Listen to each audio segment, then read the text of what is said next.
চলো, ফেসবুকের মধ্যে একটা ভিডিও আমি সব সময় দেখি। সমুদ্রের পার যে স্রোতটা আসে না, এই স্রোতের সামনে যদি রাম লেখা হয় তাহলে বলে এই স্রোতের জলটা রাম লেখাটাকে মুছতে পারে না। চলো তাহলে আমিও আজকে এটা ট্রাই করে দেখি। ঠিক আছে, দেখি সবাই ভিডিওটা ফেক বানায় না যেটা সত্যি রাম লেখলেই জল স্রোত রামের নামটাকে মুছতে পারে না। চলো আজকে আমিও দেখি এটা ঘটনাটা কি আসলে সত্যি না ফেক। চলো, জয় শ্রীরাম।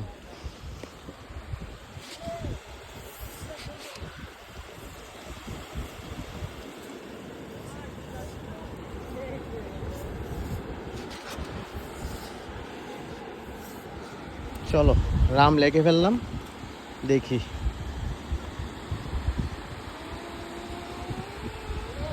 দেখি সত্যি না ফেক। এই রাম লেখা এখনো আছে এই সমুদ্রের পার, তার জন্যে বলি আমরা জয় শ্রীরাম। এ দেখো, এখনো শ্রীরাম লেখাটা এখনো আছে এক জায়গার মধ্যে। এই জায়গাতে এখনই তোমরা ভিডিওর মধ্যে দেখলে যে আমি এটাকে লেখলাম।